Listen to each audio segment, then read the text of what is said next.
you know, what all three of them said, but I'd like to also congratulate all the teams. I think we all, you know, start our seasons with the goal of being able to get to this point, to be a top 8, and it is a tough road. Been a part of this process for a while as a student athlete to assist to ahead, and it is awesome to see the evolution of our sport, the evolution, the work, the time, the investment put into the stadium. You know, just got a mini walkthrough, and it's awesome. And I think a big part of that also is the ability to have the coverage on TV that has allowed, you know, us to get in those living rooms and have people really truly see how special this sport is. But very fortunate, you know, I'm surrounded by some great coaches, some great teams. Our team also, you know, we've been on a mission to get back here, and it's exciting to be back here, and we just look forward to getting out here and playing some great softball. I think I can echo what everyone has already said. Coach said, you know, there's the same risk when you play any sport, and that's something that should always be, you know, taken into consideration to make sure we look out for the welfare of the student athlete. But I do believe that there's a fine line on mandating things and also telling someone that they can't. You know, I think there's reasons for the mask. You know, most recently for the concussion. Once you get a concussion, there's a seriousness of being able to continue to play and being at risk to further the injury. You know, I see some teams, my daughter, she's only 10, and they've mandated that everybody at practice, everybody in the infield wear a mask. And, you know, I'm not necessarily saying that is something that I'd like for it to be a message in our sport. But I do believe there's a safety issue that we have to consider, and it's usually injury-based. So, and ultimately, as we've all said, it is a student athlete's choice to be able to be in that situation, and that's ultimately probably the bottom line. Thank you. Cliff Brunt, Associated Press. This could be for any of you. Back when the softball was taken out of the Olympics, I think there might have been some concern about the future of the sport. It was strong in a lot of ways, but maybe some concern about the way it might be perceived, visibility. But you guys have all said it's very, very strong. Are you surprised in any way that it's continued to grow in spite of that? We'll let Coach Inouye Perez start with that one. You know, well, I think there's always concern if you don't have the ability to have you know, your team as an Olympic sport, because that is ultimately the pinnacle of the sport, to be able to wear the red, white, and blue in the Olympics. You know, we still do have a national team, and I think the national team does a great job of being able to get the best athletes to be able to compete on the national level.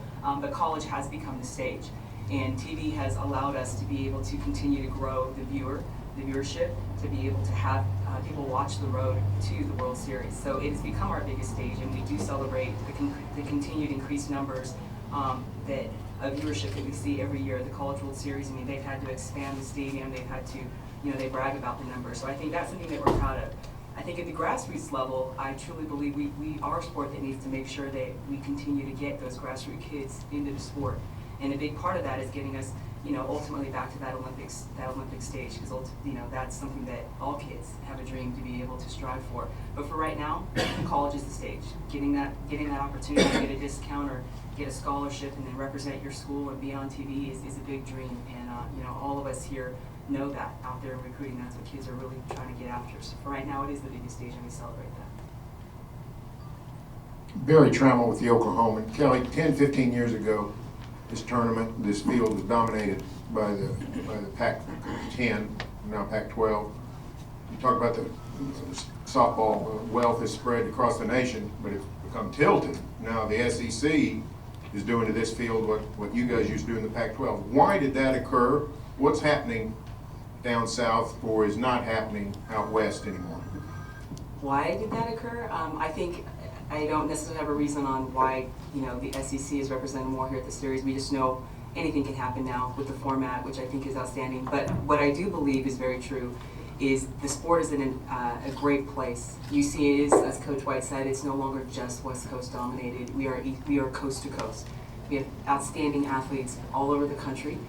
We have outstanding coaches that are doing a great job of being able to teach the fundamentals and teach these girls how to be the best they can be from coast to coast. The schools and administrations are backing their programs and have made, you know, the SEC and other conferences, but have made a strong stand with their facilities, with their salaries, with their ability to make a stand in the sport, and I think it's been great for our sport. So I don't know if tilt is the word, but I think our ability to expand and truly have excellence from coast to coast is something that we're seeing right now, and I celebrate that. I really do. Yeah, Cliff Brown, Associated Press. This is for Oregon and UCLA. just your thoughts on playing again, such a familiar opponent, to go through so much, then end up matched up again.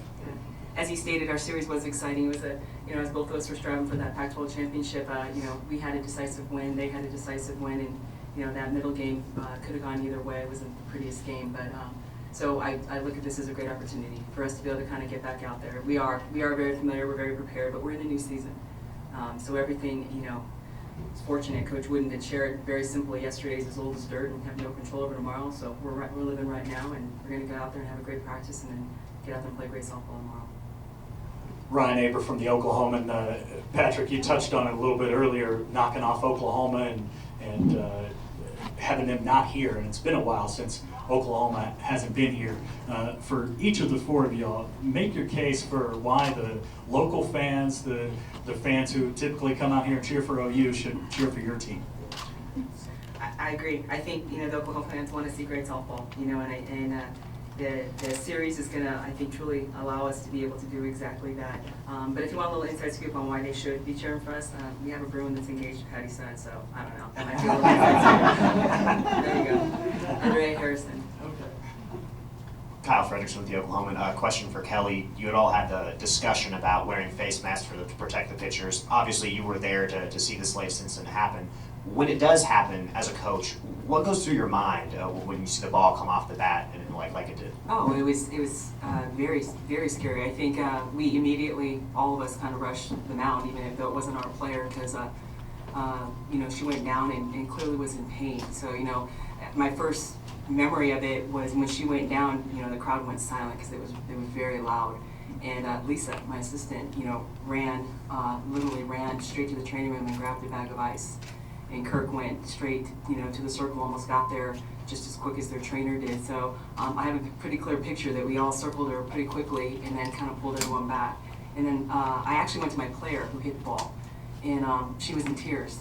She's like, she had almost hit her the at bat before. She had hit a ball that went right by her, and she said, "Coach, I almost hit her." And then for that to happen, she emotionally, as a freshman, just lost it. So I kind of went to her to console her.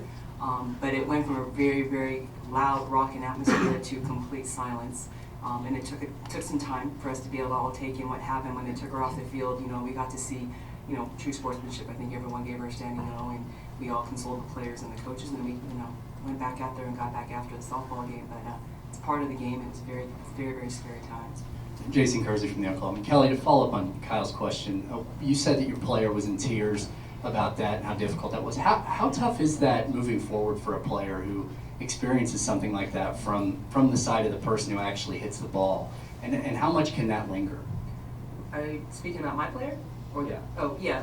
You know what? That girl is, I don't worry about her. It kind of showed, I believe she's just, very well-rounded. It's just a young, competitive athlete that also has that real side of her. She's a real sweet girl. Yeah, she's a very fierce competitor. So in that moment, oh yeah, she stopped the game and it was very scary. But how she responds, I believe she's going to get back out there because she's a true competitor. She loves to compete, loves the game, and so we respectfully, she went over and she even, had a moment to be able to talk to the coaches and the players, and that's what we do. And then she went back out there and got back after it again.